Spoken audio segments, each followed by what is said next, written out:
So hi everyone, welcome to a new video. आज के video में हम लेक्चर नंबर 3 कंटिन्यू करने वाले हैं। सो आज के वीडियो में हम स्टार्ट करने वाले टॉपिक बैक क्रॉस से। बैक क्रॉस में क्या क्या आते हैं देख लो। दो टाइप के होते हैं actually back cross, F1 generation या F2 विद एनी पेरेंट होता है। ठीक, फिर उसके टाइप्स के बारे में बात कर लेते हैं। टाइप्स इंपॉर्टेंट होते हैं। टाइप्स में एक होता है आउट क्रॉस, एक होता है टेस्ट क्रॉस। आउट क्रॉस के बारे में बात करें तो F1 इंटू डोमिनेंट पेरेंट के साथ होता है क्रॉस, ठीक है। और टेस्ट क्रॉस होता है F1 इंटू रिसेसिव पेरेंट के साथ। और अब बात करते हैं ये किया क्यों जाता है। सपोज कोई मोनो हाइब्रिड या डाइहाइब्रिड क्रॉस हो गया, उसके बाद F1 जनरेशन में क्या आया, वो होमोजाइगस है, हेटेरोजाइगस पेरेंट है, क्या है, वो आइडेंटिफाई करने के लिए ये टेस्ट क्रॉस या आउट क्रॉस आपका मतलब कंडक्ट कराया जाता है, ठीक है। तो बात करते हैं एक एग्जांपल से मोनो हाइब्रिड क्रॉस के। मोनो हाइब्रिड क्रॉस, उसके एग्जांपल से समझ जगह इसको ज़्यादा अच्छे से समझ आएगा। पहले ले लेते हैं आउट क्रॉस के बारे में। आउट क्रॉस में F1 into dominant parent, F1 पकड़ लो आपका टी है इंटू डोमिनेंट पेरेंट, ठीक है। इसको क्रॉस करेंगे, क्या क्या निकलेगा पॉसिबिलिटी, पुनः स्क्वायर बनाते। T T T T T T capital T capital T capital T small T capital T small T all tall. तो क्या हो गया answer, homozygous, heterozygous, heterozygous tall था। मतलब ये जो है ना, ये वेक्टर F1 जनरेशन ये अननोन रहता है। इसको पता करने के लिए ये क्या है इसमें, ये हम टेस्ट कंडक्ट कराते हैं कि F1 generation into dominant parent, parent ये चीज़ पता करने के लिए, ये चीज़ पता करने के लिए हम ये टेस्ट को कंडक्ट कराते हैं। अब बात करते हैं टेस्ट क्रॉस के बारे में। टेस्ट क्रॉस देखते हैं, आउट क्रॉस हो गया, अब test cross. F1 into recessive parent, F1 पकड़ लो, यही पकड़ लो यार, to recessive parent T T. पुन स्क्वायर बनाते हैं,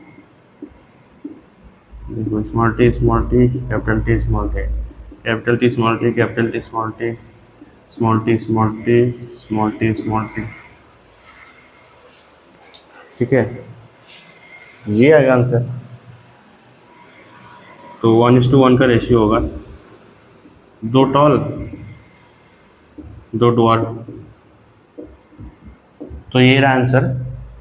तो फिनोटाइपिक रेशियो भी सेम और जीनोटाइपिक रेशियो भी सेम।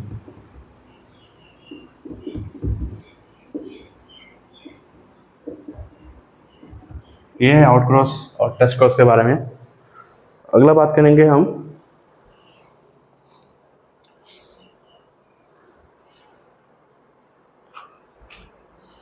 रेसिप्रोकल क्रॉस के बारे में, ठीक है।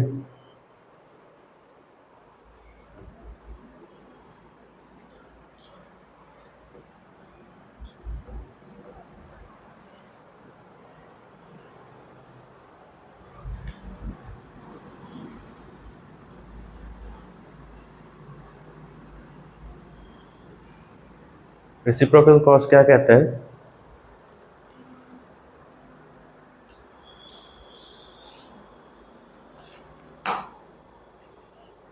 देखो मैं बोल देता हूँ। To study the effect of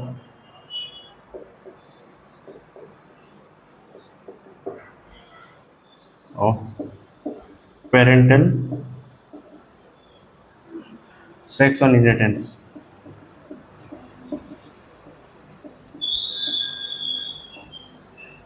parental sex का इनहेरिटेंस पे क्या इफेक्ट पड़ता है, उसके बारे में स्टडी करते हैं रेसिप्रोकल क्रॉस के थ्रू। मतलब same cross is performed by reversing the parents gamete donor।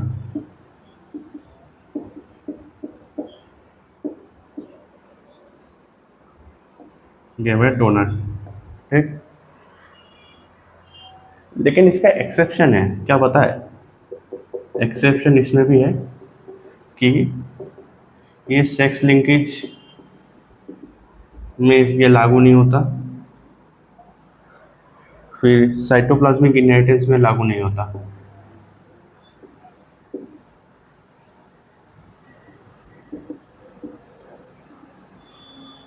ठीक। अब क्या है, ये टेस्ट क्रॉस होता कैसे है? मतलब देखो, एक प्योर ड्वार्फ लिया इनटू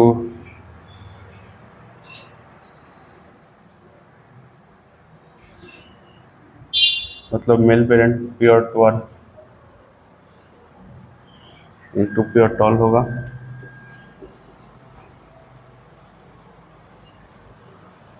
ये फीमेल के लिए। और एक होता है pure toll into pure dwarf, ठीक है। अब इसको क्रॉस करवाएंगे, देखना यार। प्योर ड्वार्फ मतलब capital T small T into capital T. अब तुम्हें भाई पता ही है, पूनिच स्क्वायर बनाओ या कुछ भी बनाओ, ऑल टॉल निकलेगा। देख लो, दिखा देता हूँ, कोई प्रॉब्लम नहीं, दिखा देता हूँ। Capital T small T capital T इस कैपिटल टी स्मॉल टी फिर कैपिटल टी स्मॉल टी, तो आ गया ना सब टॉल F1 जनरेशन में, ठीक। दूसरा देख लो, pure tall into pure dwarf का, ठीक है। Pure tall capital T into pure dwarf. अरे वही है, रिवर्स करके है, रिवर्स कर दिया बस। इसमें भी ऑल टॉल, मतलब ये वाला पोर्शन जो है ना, ये वाला पोर्शन ये फीमेल पेरेंट का है और ये वाला पोर्शन मेल पेरेंट का, बस रिवर्स करके देख रहा है कि सेम क्रॉस कैसे परफॉर्म हो रहा है। इसमें मतलब पेरेंटल सेक्स का इनहेरिटेंस में क्या इफेक्ट पड़ता है, ये देखने के लिए होता है एक्चुअली, ठीक है। ये ज़्यादा खास इंपॉर्टेंट नहीं है, एनसीईआरटी में तो है ही नहीं है। अगला बात कर देंगे रेसिप्रोकल क्रॉस के बारे में, क्या था बाद में, क्या था। अच्छा, अब आता है मेन इंपॉर्टेंट टॉपिक में। एक छोटे मोटे से टॉपिक थे भाई, क्रॉस ज़्यादा आता नहीं है। इसके बाद अभी जो स्टार्ट होगा, इस टॉपिक से बहुत क्वेश्चन आएंगे भाई। अब बात करते हैं एलिल जीन इंटरेक्शन के बारे में। ये टॉपिक पढ़ता है एलिल जीन इंटरेक्शन, ठीक है। इसके बारे में बात करेंगे। पहले बात करेंगे इनकम्प्लीट डोमिनेंस के बारे में।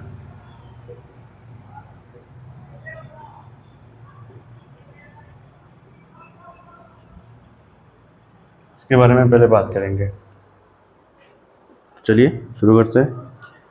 ये क्या होता है, पहले पॉइंट ये लिख लो, ये नंबर 1 है। पहले पॉइंट ये लिख लो, ये एक्सेप्शन होता है डोमिनेंस में, एक्सेप्शन ऑफ डोमिनेंस। फिर क्या होता है, dominant parent, sorry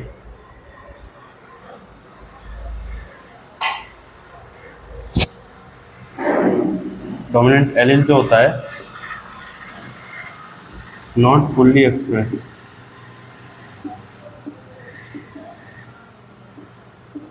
not fully expressed in heterozygous condition.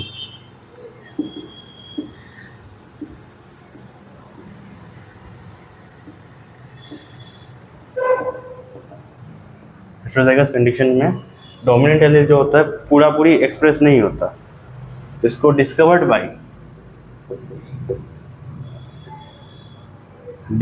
Bye Karl coherence,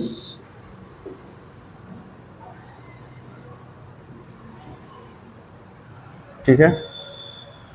किसमें किया था, कोरेंट है, लिख देता हूँ रेफरेंस है, मिराबिलिस जारापा, मिराबिलिस जलापा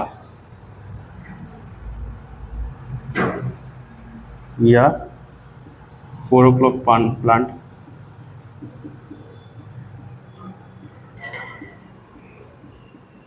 या गुलेवान बोलते हैं।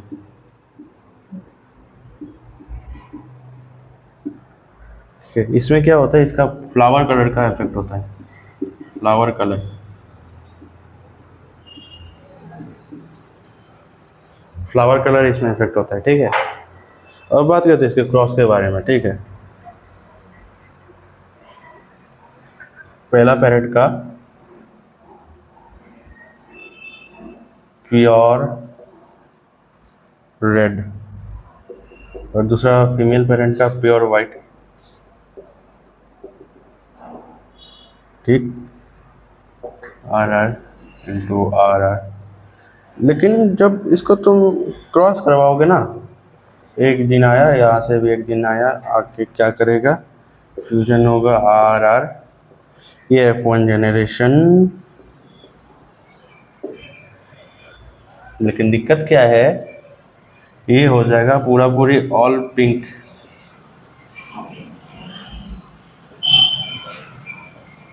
इसमें डोमिनेंस ही नहीं है। ठीक है,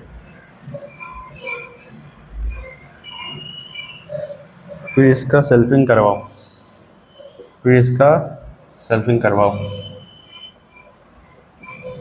सेल्फिंग करवाओगे तो F2 जनरेशन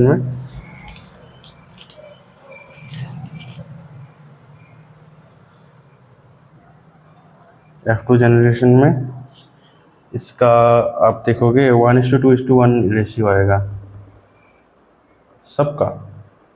ऐसी बात नहीं है सिर्फ एक ही का, फेनोटाइपिक रेशियो या जीनोटाइपिक रेशियो जो हो गया सबका 1:2:1 रेशियो आएगा। मतलब एक रेड, 2 पिंक, 1 वाइट। अब इसका एग्जाम्पल देख लो भाई। एग्जाम्पल क्या है,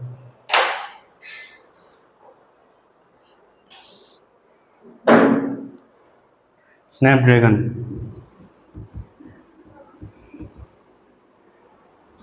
फ्लावर या डॉग फ्लावर भी कहते हैं इसे, या डॉग फ्लावर प्लांट।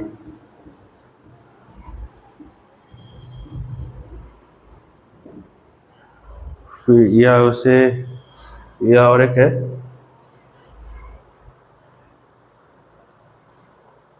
एंटरहाइनम मेजस भी, एक और एक है एंटरहाइनम मेजस, ये भी है। ये 3 फ्लावर है एग्जाम्पल, इसे सख्त याद रखना है। और याद ये भी रखना है कि कौन से मतलब आपके मतलब कौन से जीन एलील जीन इंटरेक्शन में आपका जेनोटाइपिक और फेनोटाइपिक रेशियो सेम होता है, तो वो आंसर होगा आपका इनकम्प्लीट डोमिनेंस। ठीक, आगे बढ़ेंगे इसके आगे। फिर इसके बाद शुरू करते हैं आज के सेकंड कोडोमिनेंस के बारे में। तो कोडोमिनेंस मतलब मोज़ेक इनहेरिटेंस, इसे मोज़ेक इनहेरिटेंस भी कहा जाता है। फिर ये भी एक्सेप्शन ऑफ डोमिनेंस ही है। बोथ एलील एक्सप्रेस इक्वली, मतलब दोनों जो एलील होगा मतलब ब्लैक और वाइट, दोनों एक दूसरे का ऊपर एक्सप्रेस करेंगे। ऐसा नहीं है कि डोमिनेंट कर जाएगा रिसेसिव कर जाएगा, ऐसा नहीं होगा, दोनों एक्सप्रेस करेंगे। इसलिए ये डोमिनेंस का एक्सेप्शन भी है। मतलब फिर then both parental character express side by side. Side by side मतलब दोनों एक्सप्रेस किया जाता है, जैसे कोट कलर इन कैटल बताऊंगा आगे। फिर no mixing of character, character mix नहीं होता। इनकम्प्लीट डोमिनेंस में आपने देखा कि कैरेक्टर मिक्स हो रहा है, व्हाइट और रेड मिक्स हो रहा है, तब जाके पिंक बन रहा है। लेकिन इसमें कैरेक्टर मिक्स नहीं होगा, इसमें साइड बाय साइड एक्सप्रेस किया जाएगा इसको। ठीक है, एग्जाम्पल जैसे coat colour in cattles, ABO blood group, फिर सिकल सेल एनीमिया। अब बात करेंगे आपका कोट कलर इन कैटल्स के बारे में। ठीक है, ये लिख लो, हाँ खत्म। कोट कलर इन कैटल्स के बारे में।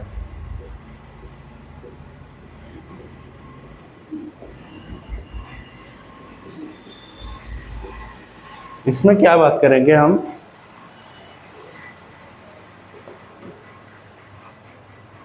जैसे एक पेरेंट हो गया प्योर ब्लैक, ठीक है, और एक पेरेंट हो गया प्योर वाइट। अब क्या होगा ना, मतलब ये कोड कलर्स इन कैटल्स के बारे में, कैटल्स के बारे में बात करें, इंसानों के बारे में नहीं। बाद में इंसान सोच के समझ बैठे होगे तुम लोग। तो देखो R1 R2 R1 R1 और ये R2 R2, ठीक है। तो एक R1 और एक R2 मिक्स होगा, बनेगा R1 R2 F1 जनरेशन।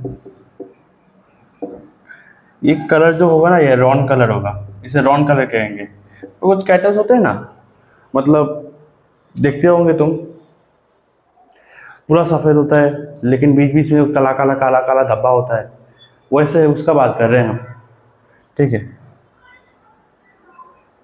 इसको अगर सबस्ट्रेट किया जाए ना, सबस्ट्रेटिंग, तो इसमें से फिर एक male generation, male father generation pure black निकलेगा और एक फीमेल जनरेशन निकलेगा। यही है। F2 जनरेशन में क्या होगा, देखो पुनिट स्क्वायर बनाते हैं, इस चीज़ के लिए पुनिट स्क्वायर बनाते हैं। देखो R1 R2 R1 R2 R1 R2 R1 R2, यहाँ पे R1 R1 ब्लैक हो गया, R1 R2 Ron colour, R1 R2 R2 R2। तो इसमें 1:2:1, इसमें भी देखो 1:2:1 जीनोटाइपिक और फिनोटाइपिक दोनों, इसमें भी इनकम्प्लीट डोमिनेंस में भी है, इसमें भी है PR GR, ठीक है। यही है। फिर और देख लो ब्लैक रॉन वाइट, ये जो R1 है ना, R1 R1 black black mamba, R1 R2 ये हो गया रॉन कलर, और R2 R2 हो गया वाइट सफ़ेद। यही था। फिर इसके बाद ह्यूमन ABO ब्लड ग्रुप के बारे में बोलेंगे। अगला हम बात करेंगे ह्यूमन ABO ब्लड ग्रुप के बारे में। कोडोमिनेंस के अंदर ही आता है। ह्यूमन ABO जो ब्लड ग्रुप है, जीन आई के द्वारा वो कंट्रोल किया जाता है, जीन आई जीन के द्वारा कंट्रोल किया जाता है। इसमें एलील 3 होते हैं, 3 एलील्स होते हैं, IA IB I0, या इसे स्मॉल आई भी कह सकते हैं। अब क्या है ना, IA जो है ये शुगर प्रोड्यूस करता है, दैट प्रोड्यूसेस शुगर। IB जो है ये भी शुगर प्रोड्यूस करता है। I0 जो है ये नहीं करता, O positive. O blood group सुना है ना, O blood group sugar produce नहीं करता, इसलिए उसमें शुगर दिखता भी नहीं है। Each individual has any 2 of these 3 alleles. In 2-3 alleles में एक इंडिविजुअल के अंदर 2 ही हो सकते हैं, सिर्फ 2। The plasma membrane of RBC has sugar polymers that protrude from its surface. The kind of sugar is controlled by gene. ये जो प्लाज्मा मेम्ब्रेन है ना RBC का, उसके सरफेस में शुगर के पॉलीमर चिपके हुए होते हैं, जिसे जीन कंट्रोल करते हैं। और ये एक काइंड ऑफ शुगर ही है जो जिसे जीन ही कंट्रोल करेगा भाई, आई जीन, ठीक है। अब देखते हैं various possibilities of blood group, blood group के वेरियस पॉसिबिलिटीज के बारे में। तो पहले आता है पेरेंट 1, फिर पेरेंट 2, फिर जीनोटाइप, फिर ब्लड ग्रुप। जीनोटाइप बात करके अभी पेरेंट 1 देखो IA तो जीनोटाइप क्या होगा, IA। और ब्लड ग्रुप क्या होगा, A। फिर IA और स्मॉल आई, इसमें ये डोमिनेंट बन जाता है। और हाँ, ये जो O पॉजिटिव का जो स्मॉल आई है ना, ये रिसेसिव है, बाकी ये दोनों डोमिनेंट हो जाता है, तो इसमें भी A ब्लड ग्रुप होगा। फिर IA IB, अब इसमें खेला होता है, इसमें दोनों एक्सप्रेस होते हैं, IA IB, इसमें AB ब्लड ग्रुप होता है, ठीक। IB ये इसमें IB तो B ब्लड ग्रुप होता है इसमें। IB और IB और I इसमें भी B ब्लड ग्रुप होता है। लेकिन जो I और I एकमात्र जो है चीज़ है ना, स्मॉल I और स्मॉल I, इसमें O positive O blood group होता है। अब पॉजिटिव नेगेटिव के बाद तो उसमें वो अलग होता है। पॉजिटिव नेगेटिव वाला वो जो बात होता है ना, वो एक टाइप के आर फैक्टर होता है। आर फैक्टर प्रेजेंट या एब्सेंट के ऊपर डिपेंड करता है। ठीक, ये होगा कोडोमिनेंस के बारे में। अगला बात करेंगे हम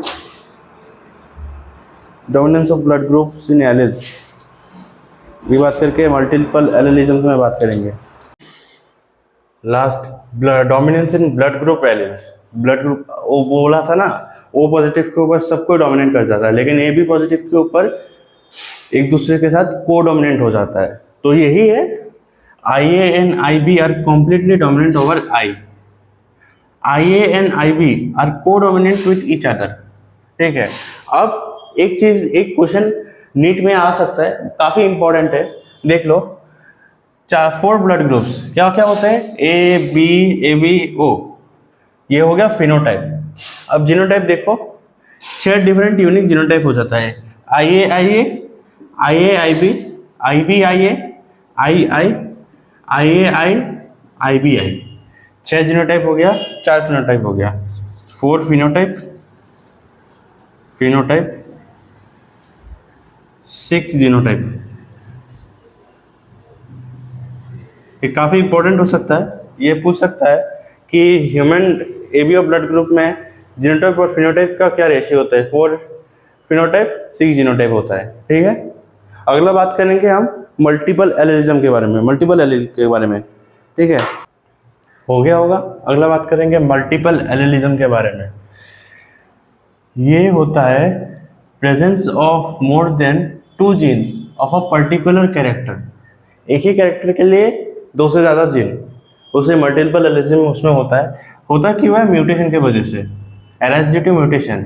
अब म्यूटेशन क्या है वो इवोल्यूशन वाले चैप्टर में आप समझोगे कि एक जीन से दूसरे जीन ज़्यादा मतलब हिल डुलने से ज़्यादा मतलब वो होता है, मतलब समझाऊंगा ही आपको, एवोल्यूशन में ज़्यादा अच्छे से समझाऊंगा उसको, इतना शॉर्ट में हो नहीं सकता। For the study of multiple allele a group of organism is required. क्यों? क्योंकि इंडिविजुअल्स में सिर्फ 2 ही एलील होते हैं। अब एक आइलैंड में है, आइलैंड में आप गए, मतलब उसमें एक पर्टिकुलर मतलब एक पर्टिकुलर रीजन में एक ही पर्टिकुलर तरह के आदमी रहते थे। अब उसमें इन्वेडर्स आ गए तो उसके उनके मतलब रिप्रोडक्शन होते जाएगा ना, और मतलब वो हेरिडिटी बढ़ते जाएगा। उन इन्वेडर्स के साथ में शादी होगा तो मतलब उनके जीन में म्यूटेशन होने लगेगा, इवोल्यूशन में बदलाव होने लगेगा। एक ही कम्युनिटी के थे सब कोई, अब दूसरे कम्युनिटी के से भी शादी हो रहा है तो म्यूटेशन होना तो होना ही है। वही मतलब समझा नहीं पा रहा हूँ, मैं आपको समझाऊंगा, इवोल्यूशन में अच्छे से समझाऊंगा। अभी के लिए इतना समझो कि ये म्यूटेशन के लिए होता है, और एक थोड़ा ऑर्गेनिज्म के लिए मतलब हम उसको स्टडी नहीं कर सकते, ग्रुप ऑफ मतलब ऑर्गेनिज्म चाहिए होता है। ठीक है, एग्जाम्पल की बात करें तो human ABO blood group 3 allele के द्वारा आपका कंट्रोल किया जाता है। सेल्फ इनकम्पेटिबिलिटी इन प्लांट्स, मतलब 4 से 6 एलील के द्वारा कंट्रोल किया जाता है। इसका मतलब होता है, मतलब जो जेनेटिक मैकेनिज्म होता है जो प्लांट्स में सेल्फ फर्टिलाइजेशन प्रिवेंट करता है, उसे कहते हैं सेल्फ इनकम्पेटिबिलिटी। ठीक है, प्रोनाउंस नहीं कर पा रहा हूँ यार। फिर कोड कलर इन रैबिट 4 एलील से आपका मतलब 4 तरह के एलील उसको कंट्रोल करता है। फिर आई कलर होता है ड्रोसोफिला में 15 तरह के एलील उसे कंट्रोल करता है। देखो कितना भाग दौड़ है कंट्रोल करने के लिए बस। ABO ब्लड ग्रुप जैसे देखो, due to the presence of specific antigen on RBC, I gene, एक ही जीन है, जीन एक ही है, 3 एलील है, IA IB IO, मतलब IA और IB जो है ना डोमिनेंट है, और IO जो है रिसेसिव है। ये होगा मल्टीपल एलीलिज्म, ज़्यादा कुछ है नहीं इसमें खास। अब अगला बात करेंगे इसके बाद यही था मल्टीपल एलिज्म। इसके बाद लास्ट टॉपिक बात करेंगे प्लियोट्रॉपी के बारे में, इसके बाद जाएंगे डायहाइब्रिड। ये आज के लिए लास्ट टॉपिक होगा। इसके बाद डायहाइब्रिड, इंडिपेंडेंट और असॉर्टमेंट, ये सब में जाएंगे। अगले क्लास से हम बात करेंगे डायहाइब्रिड क्रॉस के बारे में, ठीक है। डायहाइब्रिड क्रॉस में इसके बाद इंडिपेंडेंट असॉर्टमेंट, फिर आएंगे क्रोमोसोमल थ्योरी ऑफ इनहेरिटेंस, फिर वगैरह वगैरह, लिंकेज वगैरह, लिंकेज क्या है, फिर कॉपलिंग, रिपल्सन, फिर sex determination, chromosomal sex determination, यही सेक्स लिंक्ड डिजीजेस। उसके बाद सेक्स लिंक्ड डिजीजेस काफ़ी इंपॉर्टेंट होता है, पॉलीजेनिक इनहेरिटेंस, कलर ब्लाइंडनेस, ये सब होगा, सिकल सेल एनीमिया। ये सब खत्म होने में और भी टाइम लगेगा। वो सब खत्म होने के बाद हम शुरू करेंगे मॉलिक्यूलर बेसिस ऑफ इनहेरिटेंस, वो भी काफ़ी लंबा जाएगा बॉस। आज के लिए वीडियो के लिए बस इतना ही। बहुत बहुत धन्यवाद।